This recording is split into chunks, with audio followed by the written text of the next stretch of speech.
সাহাবায়ে কেরাম বললেন, ইয়া রাসূলুল্লাহ, ওই ইহুদি ছোট বাচ্চাটা অসুস্থ, খুবই অসুস্থ, মুমূর্ষু অবস্থায় হয়ে গেছে। নবী আলাইহিস সালাম সাহাবায়ে কেরাম রাদিয়াল্লাহু তাআলা আনহুদেরকে সাথে নিয়ে ওই বাড়ি রওনা হয়ে গেছেন। ওই ইহুদির বাড়িতে চলে গেছে। ইহুদির বাড়িতে যাবার পরে জিজ্ঞেস করলেন, কই সেই ছেলেটা কই? সবাই বলে দিল, ওই যে ঘরের মধ্যে শোয়া মুমূর্ষু অবস্থা।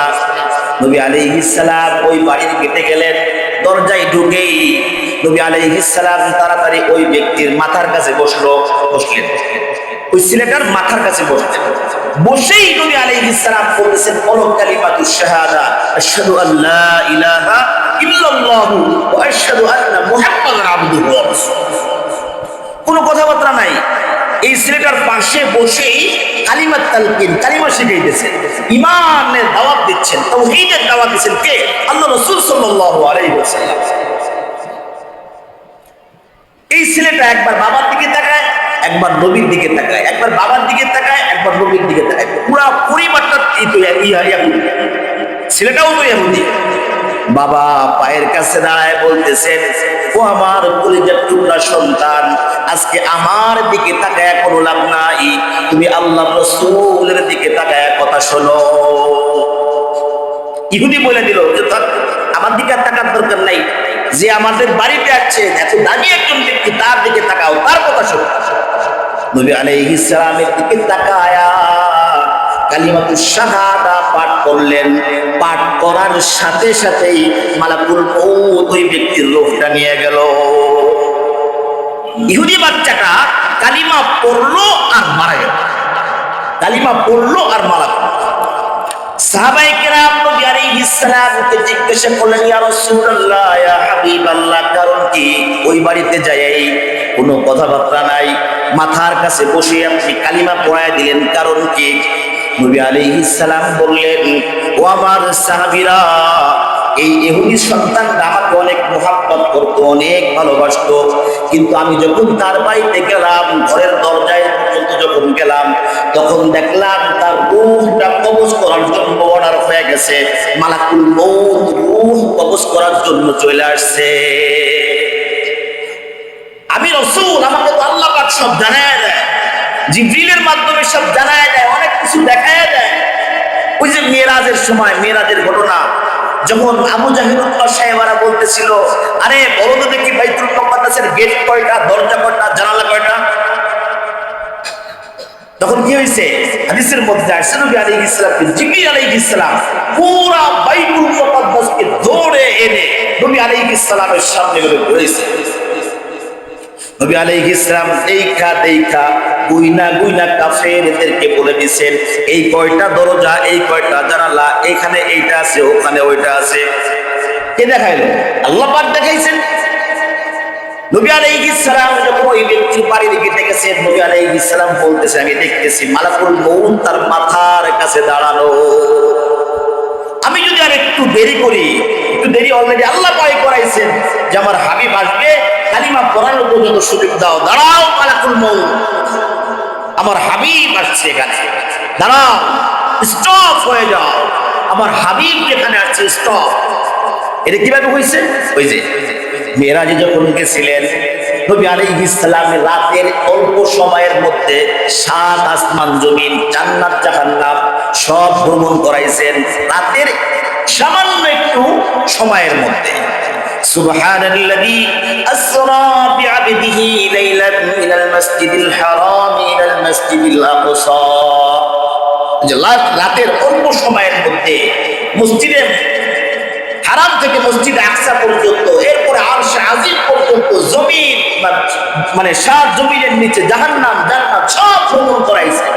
আর দুনিয়ার সব কিছু স্টপ করে দিয়েছে, স্টপ, চলবে না, সময় বন্ধ। মালাকুল মউত যখন আসছে, আরে আমার হাবিবকে মোহাব্বত করতো, আমার রাসূলকে ভালোবাসতো, মালাকুল মউত একটু ওয়েট করো, আমার হাবিব চলে আসছে। নবী আলাইহিস সালাম বলছেন, আমি মালাকুল মউতকে দেখলাম তার মাথার কাছে দাঁড়ানো, এজন্য আমি দ্রুত তাকে কালিমা পড়ায় মুসলমান বানাইলাম। এরপরে মালাকুল মউত এই ব্যক্তির রূহ কবজ করল।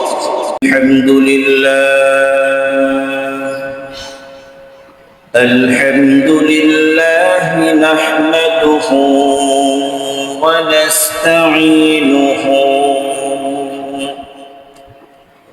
ونستغفره ونؤمن به ونتوكل عليه ونعوذ بالله من شرور أنفسنا ومن سيئات أعمالنا من يهده الله فلا مضل له ومن يضلله فلا هادي له ونشهد أن لا إله إلا الله وحده لا شريك له ونشهد أن سيدنا وحبيبنا ومولانا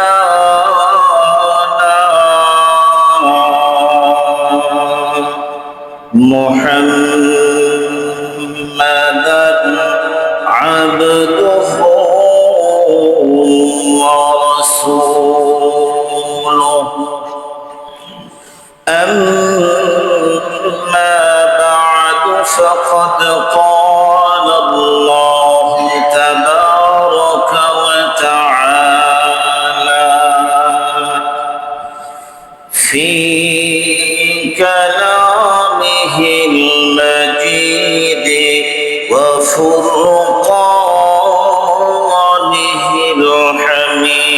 الحميد أعوذ بالله من الشيطان الرجيم بسم الله الرحمن الرحيم قل إن كنتم تحبون الله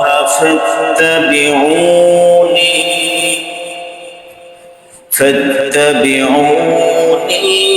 يحببكم الله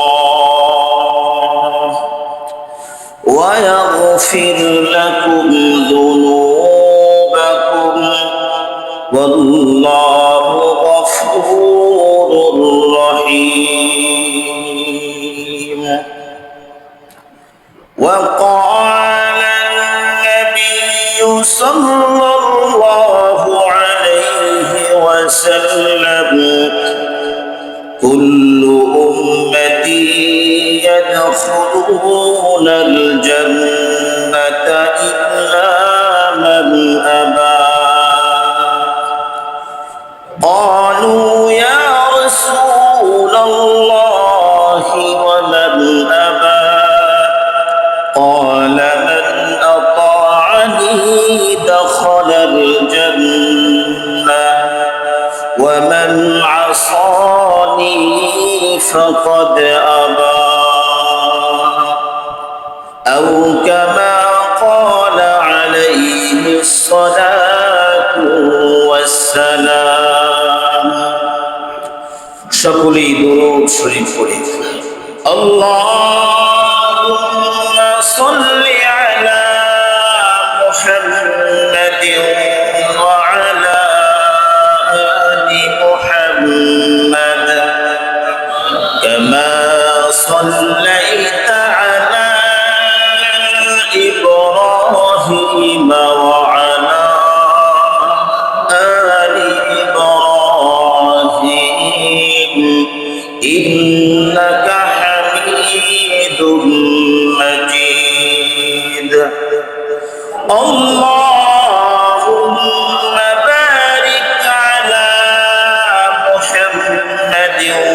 وعلى آل محمد كما باركت على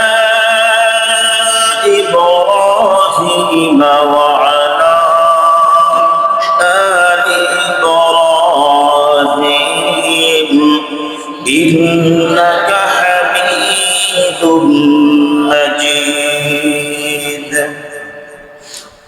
الحمد لله ثم الحمد لله আল্লাহ পাকের দরবারে অসংখ্য অগণিত শুকর এবং সুজুদ যে আল্লাহ রাব্বুল আলামিন আমাদেরকে জুমার সালাত আদায় করবার জন্য তার ঘর মসজিদে এসে বসার তৌফিক দান করেছেন, এজন্য শুকরিয়া আদায় করি আলহামদুলিল্লাহ। গত জুমায় আমরা আলোচনা শুনছিলাম আমল করার প্রতিযোগিতা। সাহাবায়ে কেরাম রাদিয়াল্লাহু তাআলা আনহুদের মধ্যে আল্লাহকে সন্তুষ্ট করার জন্য প্রতিযোগিতা চলত, সওয়াব কামানোর জন্য প্রতিযোগিতা চলত। কে কিভাবে আল্লাহকে সন্তুষ্ট করতে পারবে, কে কিভাবে রাসূলুল্লাহ সাল্লাল্লাহু আলাইহি ওয়াসাল্লামকে সন্তুষ্ট করতে পারবে, কে কত আগে গুনাহ মাফ করাইতে পারবে, কে বেশি নেকি কামাই করতে পারবে। সাহাবায়ে কেরাম রাদিয়াল্লাহু তাআলা আনহুদের মধ্যে প্রতিযোগিতা থাকত। প্রত্যেকটা মুমিন ব্যক্তির উচিত আল্লাহকে সন্তুষ্ট করার প্রতিযোগিতা করা, নেক আমলের প্রতিযোগিতা করা, গুনাহ মাফ করানোর জন্য প্রতিযোগিতা লেগে যাওয়া। নিজেকে বড় গুনাহগার মনে করে আল্লাহর কাছে বিনয়ে বিনয়ে কাঁদতে থাকা, আল্লাহর কাছে বেশি বেশি তওবা করতে থাকা, গোপনে গোপনে সাদকা নফল ইবাদত করতে থাকা। সাহাবায়ে কেরাম রাদিয়াল্লাহু তাআলা আনহুম এত পরিমাণের নবী পাগল ছিলেন, নিজের জীবনটা পর্যন্ত নবী আলাইহিস সালামের জন্য দিতে প্রস্তুত। নিজের জীবনের কোনো মূল্য নাই, রাসূলুল্লাহ সাল্লাল্লাহু আলাইহি ওয়াসাল্লামের জন্য ফিদা হয়ে গেছে। রাসূলুল্লাহ সাল্লাল্লাহু আলাইহি ওয়াসাল্লামকে এত পরিমাণের মুহাব্বত করতেন। পৃথিবীর বুকে যত মানুষ আছে, এই মানুষের উচিত হলো সৃষ্টিকর্তাকে মুহাব্বত করা, আল্লাহ পাককে মুহাব্বত করা, ভালোবাসা। আল্লাহ পাককে মুহাব্বত করা, ভালোবাসা। আল্লাহ পাককে মুহাব্বত করার জন্য আল্লাহকে সামনে পাওয়া জরুরি না, সামনে নিয়ে কোলে নিয়ে আদর করে বিভিন্ন আমাদের দুনিয়াবি হাইসিয়তে মুহাব্বত করার তরিকা এটা না। আল্লাহ রাব্বুল আলামিন নিজেই কালামে পাকের মধ্যে ঘোষণা করছেন, কুল ইন কুনতুম তুহিব্বুনাল্লাহ ফাত্তাবিউনি ইউহিব্বুকুমুল্লাহ।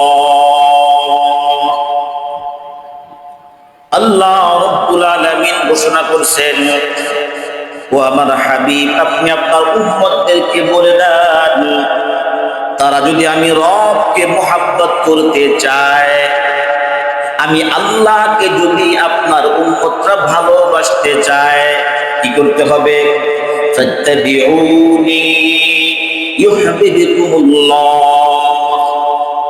রাসূল আপনি বলে দেন, আপনি রাসূলকে যারা মুহাব্বত করবে, আপনি রাসূলকে যারা ইতাআত করবে, আপনাকে যারা অনুসরণ করবে, আপনাকে অনুসরণ করলেই আমি রবকে মুহাব্বত করা হয়। আল্লাহকে মুহাব্বত করার তরিকা হলো নবী আলাইহিস সালামের সুন্নতকে অনুসরণ করা, নবী আলাইহিস সালামের সুন্নতকে আঁকড়ে ধরা, নবী আলাইহিস সালামকে মুহাব্বত করা। তাহলে কি হবে? আমার আপনার রব খুশি হয়ে যাবে, আমার আপনার আল্লাহ খুশি হয়ে যাবে। আল্লাহ পাক খুশি হওয়ার পরে কি হবে, যে আমি আপনি যখন নবীকে মহাব্বত করব, নবীকে অনুসরণ করব, নবীকে যখন ভালোবাসবো, আল্লাহ পাক বলতেছেন আল্লাহকে ভালোবাসা হয়। আর যখন ভালো বা আল্লাহ পাককে ভালোবাসা হয়, এক পক্ষে হয় না, আল্লাহ পাক ওই বান্দাকে ভালোবাসে। আল্লাহকে যখন কোনো বান্দা ভালোবাসবে, তো আল্লাহ রাব্বুল আলামিন তাকেও মুহাব্বত করবেন, ভালোবাসবেন। ভালোবাসার দ্বারাই কি হয়? আরে ভালোবাসার দ্বারাই অনেক কঠিন কাজগুলো সহজ হয়ে যায়। ভালোবাসার দ্বারাই অনেক কঠিন কঠিন কাজ কি হয়ে যায়? সহজ হয়ে যায়। আল্লাহু আকবার। আল্লাহ পাক বলতেছে, রাসূল আমাকে মুহাব্বত আপনার উম্মতরা যদি করতে চায়, তাহলে আপনাকে যেন অনুসরণ করে, আপনাকে মুহাব্বত করে, আপনাকে ভালোবাসে। যদি আপনাকে মুহাব্বত করবে, অনুসরণ করবে আর ভালোবাসবে, তাহলে আমি রবকে মুহাব্বত করা হইল, তারা আপনার উম্মতরা আমি আল্লাহকে ভালোবাসলো। ও আমার হাবিব, আপনার উম্মতরা যখন আমি রবকে ভালোবাসবে, আপনাকে ভালোবাসার মাধ্যমে, আপনাকে অনুসরণ করার মাধ্যমে আমি রবকে যখন ভালোবাসবে, আমি রব আপনার ওই উম্মতকে মুহাব্বত করব। মুহাব্বত করার, মুহাব্বত যে করবে, দেখাইতে হবে না যে মুহাব্বত করতেছি। আল্লাহ পাক যে বান্দাকে মুহাব্বত করবেন, আল্লাহ পাক যে আখিরি নবীর উম্মতদেরকে মুহাব্বত করবেন, আখিরি নবীকে অনুসরণ করলে, আখিরি নবীকে মুহাব্বত করলে আল্লাহকে মুহাব্বত করা হবে। আল্লাহ পাক যে মুহাব্বত করবেন, এর প্রমাণ কিভাবে আল্লাহ পাক মুহাব্বত করবেন? আল্লাহ রাব্বুল আলামিন বলেন, ওয়া ইয়াগফির লাকুম যুনুবাকুম, আমি রব যখন বান্দাকে মুহাব্বত করব, তার জিন্দেগীর সমস্ত গুনাহগুলো মাফ করে দিব। তাহলে আমি যদি আল্লাহকে ভালোবাসি, আল্লাহ আমাকে ভালোবাসবে। আল্লাহকে ভালোবাসলে আল্লাহ আমাকে ভালোবাসবে। আরে ভালোবাসা তো বিশাল ব্যাপার। ভালোবাসার ফজিলত বিশাল। আল্লাহ আমাদেরকে মুহাব্বত করে, যদি আল্লাহ পাক আমাদেরকে ভালোবাসে, ভালোবেসে কি করবেন? আমাদের জিন্দেগীর গুনাহগুলো মাফ করে দেবেন। গুনাহ হয়ে যায়, ইচ্ছায় অনিচ্ছায় গুনাহ হয়ে যাইতেছে। আল্লাহ পাক করেন, আমার এই বান্দা যদি গুনাহর জন্য তওবা না করে, শয়তান তওবা করার সুযোগ দেয় না, খালি গুনাহ করতে থাকে, গুনাহ করতে থাকে। আমার এই বান্দার ভিতরে চিন্তা ফিকির আসে না, আমি আমার রবের দিকে ফিরে যাব, রবের সাথে আমার সাক্ষাৎ হবে, আমার গুনাহের ওজন হবে, আমল নামা ওজন করা হবে, হয় ডান হাতে নইলে বাম হাতে, জান্নাত অথবা জাহান্নামে যেতে হবে। শয়তান আমার এই বান্দাকে ভুলায় দেয়, তওবা করার সুযোগ হয় না। আমি আমার এই বান্দাকে মাঝে মাঝে বিপদ আপদ দিয়ে, রোগ শোক দিয়ে তার গুনাহগুলো মাফ করে দে। বান্দা তওবা করার সুযোগ পেয়েছে না, গুনাহ হয়ে গেছে, গুনাহ করে ফেলছে, তওবা করতে মনেও চায় না, মনেও থাকে না, করেও না। তাহলে বান্দাকে যে আল্লাহ পাক মুহাব্বত করেন, কি করবেন? এই বান্দার একটা বিপদের মাধ্যমে এই বান্দার গুনাহগুলো মাফ করবেন। বিভিন্ন প্রকারের রোগ শোকের মাধ্যমে আল্লাহ পাক তার গুনাহগুলো মাফ করে দেবেন। তাহলে মুমিন ব্যক্তি যদি দুঃখেও থাকে, বিপদে পড়ে, এর দ্বারাই কি হয়? মুমিন ব্যক্তির গুনাহগুলো মাফ হয়ে যায়। আল্লাহ পাকের মুহাব্বত, আল্লাহ পাক মুহাব্বত আপনাকে আমাকে করবেন, আমি যদি নবী আলাইহিস সালামের সুন্নাহ মোতাবেক জিন্দেগি চালাই, রাসূলকে যদি মুহাব্বত করি, ভালোবাসি, তাহলে আপনার আমার গুনাহগুলো মাফ করবেন কে? আল্লাহ পাক মাফ করবেন। নবী আলাইহিস সালাম যখন হিজরত করবেন মক্কাতুল মুকাররমা থেকে মদিনাতুল মুনাওয়ারা, মদিনার মানুষ যখন জানতে পারলো আল্লাহর হাবিব মদিনায় আসবেন, মদিনাবাসী ছোট ছোট বাচ্চারা, ছোট বড় সবাই রাস্তায় অপেক্ষা করতে থাকো, কখন জানি রাসূল আসবেন, কখন জানি রাসূল আসবেন। সকালবেলা রওনা হয়ে যাইতেন, পাহাড়ের টিলার উপরে দাঁড়ায় থাকতেন, গাছের উপরে উঠে বসে থাকতেন, তাকায় থাকতেন যে আল্লাহর হাবিব কখন এই মদিনার উদ্দেশ্যে তাকে দেখা যাবে। সবাই প্রতিদিন সকালবেলা চলে যেতেন। যখন রোদ, প্রচন্ড রোদ হইল, রোদে আর টিকা যাইতেছে না, মাথা ফাইটতে যাইতেছে, এমন সময় সবাই আবার চলে যেত কোথায়? যার যার বাড়িতে। না, আজকে মনে হয় আর আসবে না, আল্লাহ রসুল মনে হয় আজকে আসবে। ছোট ছোট বাচ্চারা বলতো, বাবা কই মদিনা কি আসবে? দেখি না তো, আসলো না তো। বাবা মায়েরা সান্ত্বনা দিত, একটু ধৈর্য ধরো, আসবেন। আল্লাহ রসুল মদিনায় আসবেন, সান্ত্বনা দিতেন, আবার বাসায় চলে যেতেন। এভাবে রেগুলার এই নিয়মে মানে চলতো। আসতো, দেখতো যে না আসে না, পুরো টাকায় থাকতো, গাছের উপরে বসে থাকতো, পাহাড়ের চূড়ায় বসে থাকতো, আসে না নবী। নবী আলাইহিস সালাম একদিন ঠিকই চলে গেলেন মদিনায়। মদিনার লোকজন নবী আলাইহিস সালামের কাছে আসতেছেন, দেখা করতেছেন, মুসাফা করতেছেন, হাদিয়া তোহফা নিয়ে আসতেছেন।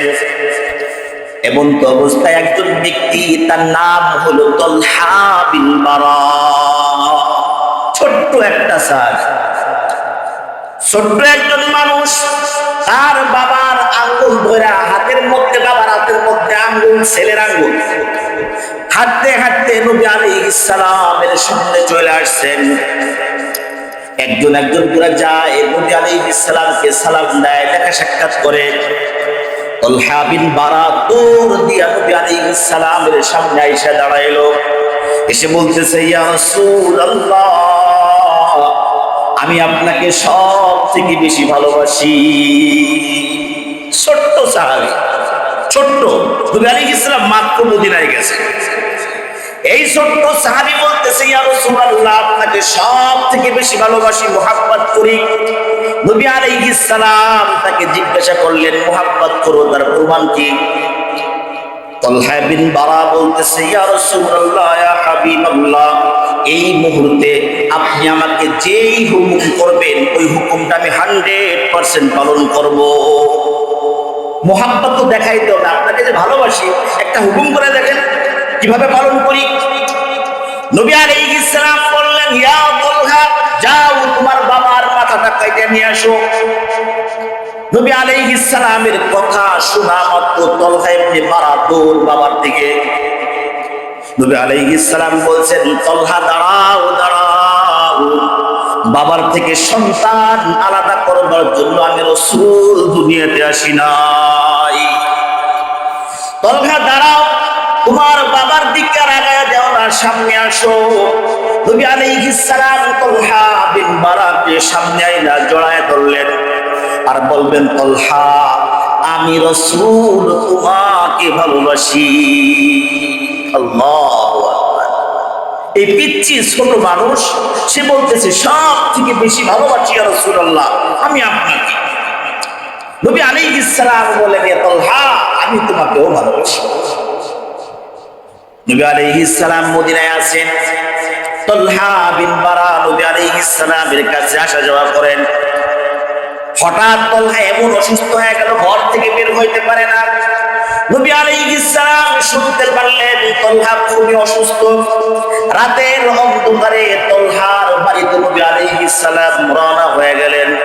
এখনো অন্ধকার রাত, দ্বিতীয়ত প্রচন্ড শীত, কুয়াশা। এই রাতের মধ্যে কয়েকজন সাহাবীকে নিয়ে নবী আলাইহিস সালাম তলহা বিন বারার বাড়িতে চলে গেলেন। নবী আলাইহিস সালাম তলহার সামনে দাঁড়াইলেন। নবী আলাইহিস সালাম তলহাকে দেখে বুঝতে পারলেন তলহা বেশি দিন হয়তো আর জীবিত থাকবে না, এই দুনিয়া থেকে বিদায় নিয়ে চলে যাবে। নবী আলাইহিস সালাম তলহার আত্মীয় স্বজনদেরকে নিয়ে বৈঠক করলেন আর বললেন, দেখো, ধৈর্য ধরো, আল্লাহর উপরে তাওয়াক্কুল করো, ধৈর্য ধরো, হয়তোবা তলহা এই দুনিয়ায় বেশি দিন থাকবে না। তবে তোমাদের কাছে একটা কথা বলে যাই, তলহার যদি ইন্তেকাল হয়ে যায়, আমি রাসূলকে তোমরা খবর দিবা, আমি রাসূল নিজে এসে তলহার কাফন দাফন নিজেই করাবো। মুহাব্বত, নবী আলাইহিস সালাম কেমন মুহাব্বত করতেন ছোট্ট তলহাকে। নবী আলাইহিস সালাম রওনা দিয়েছেন। তলহা অসুস্থ। নবী আলাইহিস সালাম ওই বাড়ি থেকে বের হওয়ার পরে তলহা বাবা মাকে জিজ্ঞাসা করে কি খবর। নবী আলাইহিস সালাম কি বলে গেল, আসলো কি বলে গেল, গোপনে গোপনে বললো, তোমাদের কি বললো? বাবা বলতেছে, তলহা আল্লাহর রাসূল বলে গেল তুমি যদি অসুস্থ নয়, ইন্তেকাল তোমার যদি হয়ে যায়, তাহলে আমরা যেন রাসূলকে খবর দেই, রাসূল তোমার কাফন দাফনের ব্যবস্থা করবে। নিজেই কাফন দাফনের ব্যবস্থা করবে।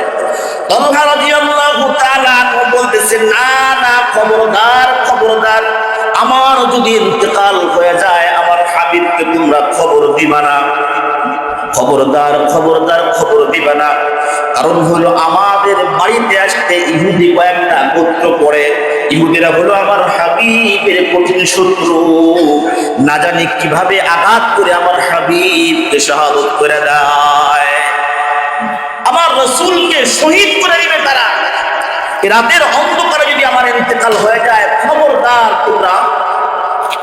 তোমরা আমার হাবিবকে, আমার মাসুককে তোমরা খবর দিবা না, জানাইবা না, তোমরা নিজেই গোসল করে কাফন দাফনের ব্যবস্থা করে ফেলবা। নবী আলাইহিস সালাম ওই বাড়ি থেকে কিছু দূর আসার পরেই তলহার ইন্তেকাল হয়ে যায়।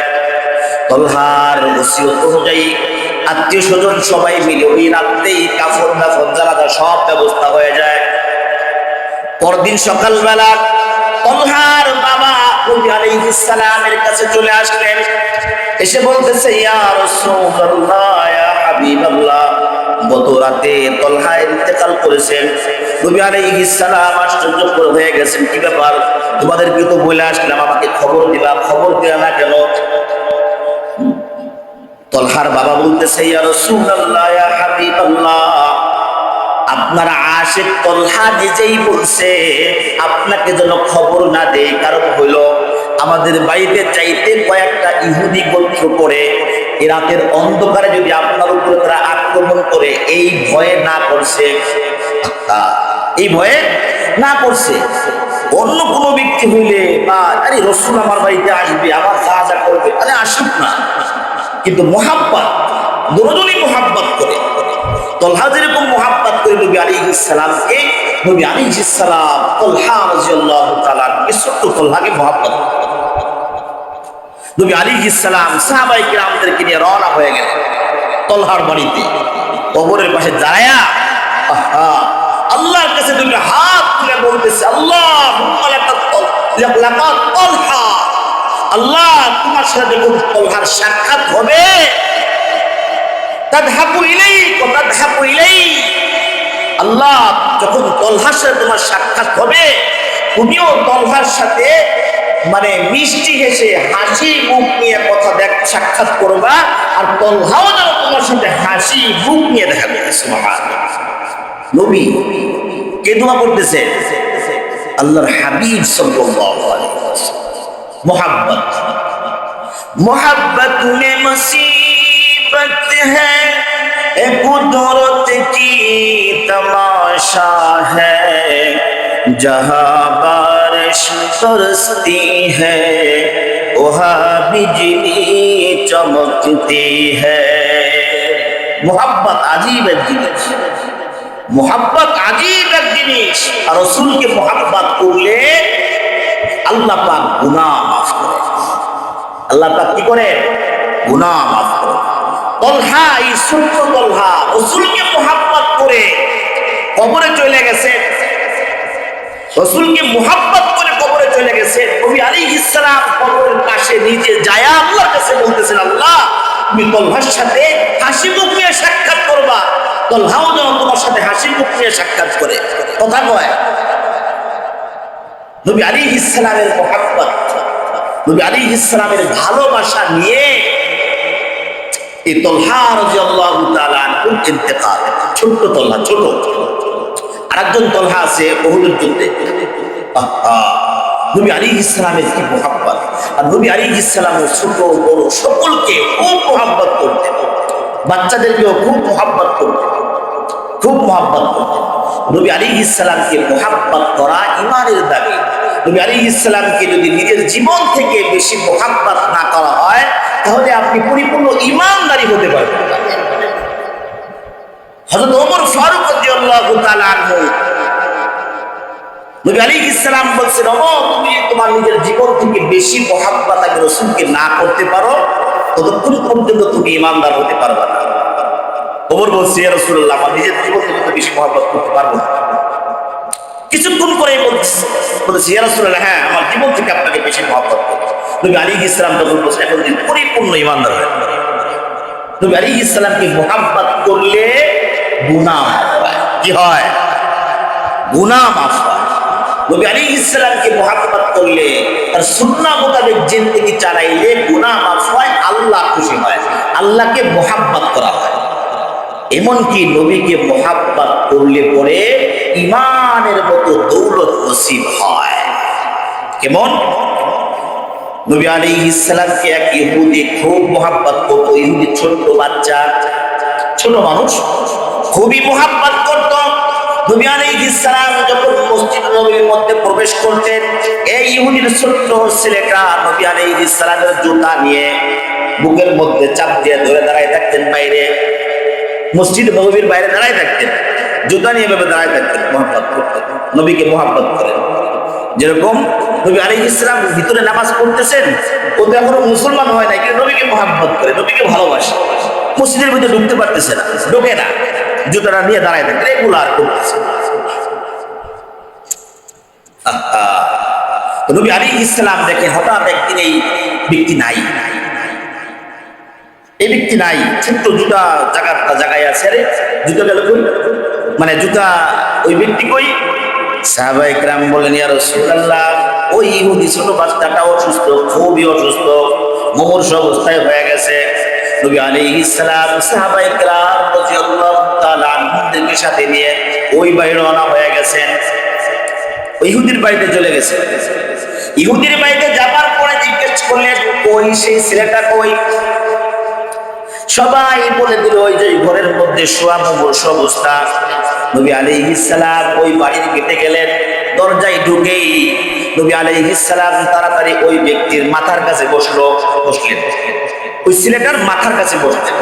বসেই নবী আলাইহিস সালাম বলতেছেন, বলো কালিমাতুশ শাহাদা, আশহাদু আল্লা ইলাহা ইল্লাল্লাহু ওয়া আশহাদু আন্না মুহাম্মাদান আবদুহু ওয়া রাসূলুহু। কোনো কথাবার্তা নাই, এই ছেলেটার পাশে বসেই কালিমাত তালকিন, কালিমা শিখাইতেছে, ঈমানের দাওয়াত দিচ্ছেন, তাওহীদের দাওয়াত দিচ্ছেন কে? আল্লাহ রাসূল সাল্লাল্লাহু আলাইহি ওয়াসাল্লাম। এই ছেলেটা একবার বাবার দিকে তাকায়, একবার নবীর দিকে তাকায়, একবার বাবার দিকে তাকায়, একবার নবীর দিকে তাকায়, পুরো পরিবারটা ইহুদি, ছেলেটাও তো ইহুদি। বাবা পায়ের কাছে দাঁড়ায় বলতেছেন, ও আমার কলিজার টুকরা সন্তান, আজকে আমার দিকে তাকায় কোনো লাভ নাই, তুমি আল্লাহর রাসূলের দিকে তাকায় কথা শোনো। ইহুদি বলে দিল যে আমার দিকে তাকার দরকার নাই, যে আমাদের বাড়িতে আছে এত দামি একজন ব্যক্তি, তার দিকে তাকাও, তার কথা শোনো। নবী আলাইহিস সালামের দিকে তাকায়া কালিমাতুশ শাহাদা পাঠ করলেন। পাঠ করার সাথে সাথেই মালাকুল মউত ওই ব্যক্তির রূহটা নিয়ে গেল। ইহুদি বাচ্চাটা কালিমা পড়লো আর মারা গেল, কালিমা পড়লো আর মারা গেল। সাহাবায়ে কেরাম নবী আলাইহিস সালামকে জিজ্ঞাসা করলেন, ইয়া রাসূলুল্লাহ, ইয়া হাবিবাল্লাহ, কারণ কি ওই বাড়িতে যাই কোনো কথাবার্তা নাই, মাথার কাছে বসে আপনি কালিমা পড়ায় দিলেন, কারণ কি?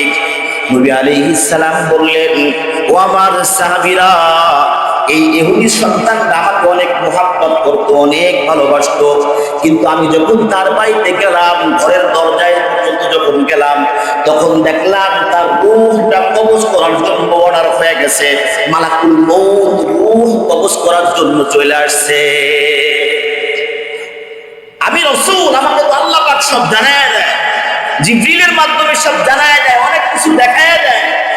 ওই যে মেরাজের সময়, মেরাজের ঘটনা, যখন আবু জাহিলুল্লাহ সাহেবারা বলতেছিল, আরে বলো তো দেখি বাইতুল মুকাদ্দাসের গেট কয়টা, দরজা কয়টা, জানালা কয়টা? তখন কি হয়েছে? হাদিসের মধ্যে আসছে, নবী আলাইহিস সালাম, জিবরিল আলাইহিস সালাম পুরা বাইতুল মুকাদ্দাসকে ধরে এনে নবী আলাইহিস সালামের সামনে গিয়ে ঘুরেছে। নবী আলাইহিস সালাম দেখা গুইনা কাফেরদেরকে বলে দিয়েছেন, এই কয়টা দরজা, এই কয়টা জানালা, এখানে এইটা আছে, ওখানে ওইটা আছে। কে দেখাইলো? আল্লাহ পাক দেখাইছেন। নবী আলাইহিস সালাম যখন ওই ব্যক্তির বাড়ির দিকে দেখেছেন, নবী আলাইহিস সালাম বলতেছে, আমি দেখতেছি মালাকুল মউত তার মাথার কাছে দাঁড়ানো। আমি যদি আর একটু দেরি করি, একটু দেরি অলরেডি আল্লাহ পাক করাইছেন যে আমার হাবিব আসবে, কালিমা পড়ানোর পর্যন্ত সুযোগ দাও। দাঁড়াও মালাকুল মউত, আমার হাবিব আসছে এখানে, দাঁড়াও, স্টপ হয়ে যাও, আমার হাবিব যেখানে আসছে, স্টপ। এটা কিভাবে হয়েছে? ওই যে মেরাজে যখন গেছিলেন নবী আলাইহিস সালাম রাতের অল্প সময়ের মধ্যে 7 আসমান জমিন, জান্নাত জাহান্নাম সব ভ্রমণ করাইছেন রাতের সামান্য একটু সময়ের মধ্যে। সুবহানাল্লাযী আসরা বিআবদিহি লাইলান মিনাল মাসজিদিল হারাম ইলাল মাসজিদিল আকসা। যে রাতের অল্প সময়ের মধ্যে মসজিদে হারাম থেকে মসজিদ আকসা পর্যন্ত, এরপরে আরশে আজিম পর্যন্ত, জমিন মানে 7 জমিনের নিচে জাহান্নাম জান্নাত সব ভ্রমণ করাইছে। আর দুনিয়ার সব কিছু স্টপ করে দিয়েছে, স্টপ, চলবে না, সময় বন্ধ। মালাকুল মউত যখন আসছে, আরে আমার হাবিবকে মুহাব্বত করতো, আমার রাসূলকে ভালোবাসতো, মালাকুল মউত একটু ওয়েট করো, আমার হাবিব চলে আসছে। নবী আলাইহিস সালাম বলছেন, আমি মালাকুল মউতকে দেখলাম তার মাথার কাছে দাঁড়ানো, এজন্য আমি দ্রুত তাকে কালিমা পড়ায় মুসলমান বানাইলাম। এরপরে মালাকুল মউত এই ব্যক্তির রূহ কবজ করছে। তাহলে রাসূলকে মুহাব্বত করলে, রাসূলকে ভালোবাসতে ঈমানের মতো দৌলত নসিব হয়, ঈমানের মতো দৌলত নসিব হয়। এবং তালহা রাদিয়াল্লাহু তাআলা, ছোট্ট তালহা নবীকে মুহাব্বত করছেন। নবী আলাইহিস সালাম তার কবরের পাশে যায়া দোয়া করছেন, আল্লাহ তুমি তোমার সাথে আর তালহার সাথে যখন সাক্ষাৎ হবে, তখন তুমি আর তালহাদের এমন অবস্থা হয়, তুমিও তাকে দেখে হাসতেছো, তালহাও তোমাকে দেখে হাসতেছে। সুবহানাল্লাহ। মুহাব্বত, নবী আলাইহিস সালামের মুহাব্বত। আমাদের যে আল্লাহকে মুহাব্বত কিভাবে করতে হবে তাও আমাদের জানা নাই, রাসূলকে কিভাবে মুহাব্বত করতে হবে তাও আমাদের জানা নাই। শয়তান আমাদের মৃত্যুর কথা ভুলে ফেলায়, রাসূলকে মুহাব্বত করার কথা ভুলে ফেলায়। আরে শয়তান তো আপনাকে আমাকে গালেব করে ফেলতেছে। আহা, এই বিশ্বকাপ খেলা নিয়ে ইহুদি নাসারা খ্রিস্টান যারা এখন আছে, খ্রিস্টান, সব খ্রিস্টান, খ্রিস্টানের মধ্যে 12-14টা ভাগ আছে। খ্রিস্টানেরা দাজ্জালের পূজারী হবে এরা, আর মুসলমানদেরকে কিয়ামত পর্যন্ত তারা দেখতে পারবে না, কিয়ামত পর্যন্ত দেখতে পারবে না, যতক্ষণ পর্যন্ত মুসলমান ইহুদি নাসারাকে অনুসরণ না করে, তাদেরকে না মানে, ততক্ষণ পর্যন্ত কোন মুসলমানকে কোন ইহুদি নাসারারা মুহাব্বত করবে না। কিন্তু আমরা কোথায় খেলতেছে, আহা, তাদের জন্য এই যে যখন একটা ব্রাজিল হারার দিন একজনে মারা গেছে, ব্রাজিল হেরে গেছে, একজন মারা গেছে। আবার একদল আর একদল রেশারেশি করে একটাকে একটা হত্যা করছে। আরে খেলা কোন জায়গায় নিয়ে গেল ভাই? খেলার জায়গায় থাক না। আমরা হুজুর মানুষ, এত ফতোয়া দেওয়ার দরকার নাই, ভালো মতো তুমিই বোঝো। খেলাটাকে একটা গুনার কাজ, সময়ের অপচয়, খরচ করে খেলতেছে, বাস। তারপর যদি একটু দেখে ফেলাও, আল্লাহর কাছে তওবা করো, আল্লাহ থেকে বলছি, সরি, মাফ করে দাও। কিন্তু এই খেলাকে কেন্দ্র করে সারা রাত জাগরণ করা, জুয়া খেলা, নিজের জীবনকে মানে আত্মহত্যা করা, একজন আরেকজনকে মারা, একজন আরেকজনকে অপমান করা আমাদের হওয়া উচিত ছিল কি? আর হইল না। এমনকি যখন খ্রিস্টান আর মুসলমানরা খেলে, আমি খ্রিস্টানদেরকে মুহাব্বত করি, এজন্য মুসলমানদের দল বাদ দিয়া খ্রিস্টানের পক্ষেই থাকবে। যদিও খেলাটা হারাম, বা আমি জায়েজ না জায়েজ বলতেছি না, তাহলে আপনার প্রত্যেকটা মুসলমানের সাপোর্ট করা উচিত ছিল হলো মুসলিম কান্ট্রি। কিন্তু আমার কি হালত, আমার কি একটা অবস্থা হয়ে গেছে যে না যাই কিছু হোক না হোক আমি আছি। এমনকি ফেসবুকের মধ্যে আমি নিজের চোখে পড়ছি একটা লেখা যে আমি যদি মানে খেলার কারণে যদি আমি জাহান্নামী হই তাহলে আমি মেসির সাথে জাহান্নামেই থাকবো। নাউজুবিল্লাহ, এই স্ট্যাটাসটা আমি নিজে পড়ছি। এরকম একজন ব্যক্তি স্ট্যাটাস দিচ্ছে, একজন বলছে যে খেলা তো বাস হারাম বা যা খেলা দেখা যাবে না, এরকম করা যাবে, এরকম সাপোর্ট করা যাবে না। তো সে বলতেছে যদি সাপোর্ট করার কারণে যদি জাহান্নামী হই তো হইলাম, তারপরে অমুক দলকে সাপোর্ট করব, অমুক দলের ব্যক্তির সাথে আমি জাহান্নামে থাকবো, তাও শান্তি। নাউজুবিল্লাহ। আবার একজন বলতেছে যে মুসা আলাইহিস সালাম ফেরাউনের দলকে শেষ করছে, মুসা মিশরের মানে কাফেরদেরকে শেষ করছে, ওই মুসা মেসি হইয়া মিশরকে হারাইছে। নাউজুবিল্লাহ। আপনারা কি এগুলো শোনেন নাই মনে হয়? আমি একাই মনে হয় ফেসবুক চালাই। আপনারা বলতে পারেন হুজুর আপনি ফেসবুক আমার আইডিয়া আছে, ফেসবুক দেখি, চালাই, স্ট্যাটাস দেই, লেখালেখি করি, আর বিভিন্ন মানুষের লেখা আমার সামনে আসার। আমি কি অসত্য কথা বললাম? সত্য কথা বলছি। যেগুলো বললাম আমি নিজে যাচাই বাছাই করে তাহকিক করে এরপর আপনাদের সামনে ভাই খেলাকে এদিকে আর কি দরকার? খেলা যখন ইমানের সাথে সাংঘর্ষিক হবে আপনি থেকে ফিরে আসেন ভাই। খেলার মধ্যেই থাকা উচিত। এটাকে নিয়ে এত মাতামাতি, এত হইহুল্লা, নিজের জীবন, ব্যবসা বাণিজ্য ইত্যাদি ইত্যাদি বন্ধুত্ব নষ্ট হয়ে যায়। এমনকি আরো আশ্চর্যের ব্যাপার হইল, আমার মেয়ে ছোটরা বয়স হল 6 বছর, সে মাদ্রাসা থেকে তাকে নিয়ে আসতেছি। আমাদের বাসায় তো খেলা দেখার কোনো ব্যবস্থা নাই, খেলাধুলা কোনো এই আলোচনাই নাই। তো মাদ্রাসায় গেলে সদর কোরআনে পড়ে আর একটা পল্লবীতে পড়ে, ছাত্রীরা বিভিন্ন প্রকার আলোচনা করে না, আরে কঠিন, আমাদের থেকে অনেক পিছিয়ে জানে। আমি যখন মাদ্রাসা থেকে নিয়ে আসতেছি তখন আমাকে বলতেছে যে আমি আমার অমুক বান্ধবীকে আজকে থেকে বাদ দিছি। কেন? কয় সে অমুক দল করে। আমি তখন জিজ্ঞাসা করলাম তুমি কোন দল করো? আমি ওই দল করি। বয়স 6 বছর। আমার মেয়ের কথা বলতেছে, আমার মেয়ের কথা বলতেছে।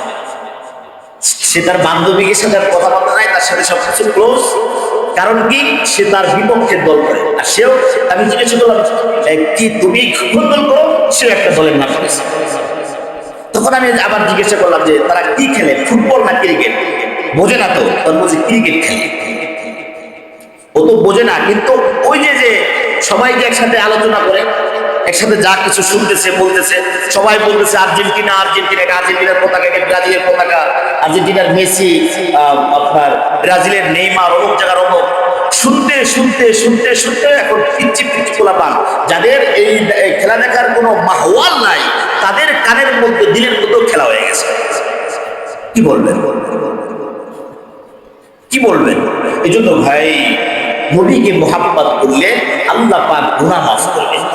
নবীকে মোহাব্বত করলে, নবীকে অনুসরণ করলে আল্লাহ পাক গুনাহ মাফ করবেন। আল্লাহ রাব্বুল আলামিন আমাদের সকলকে বেশি বেশি নেক আমল করার তৌফিক দান করেন, কুরআন সুন্নাহ মোতাবেক জিন্দেগি চালানোর তৌফিক দান করেন। সকলে বলে আমিন। ওয়া আখিরু দাওয়ানা আলহামদুলিল্লাহি রাব্বিল আলামিন। যা সুন্নাত কইরে মেহেরবানি করে সুন্নাত করেন।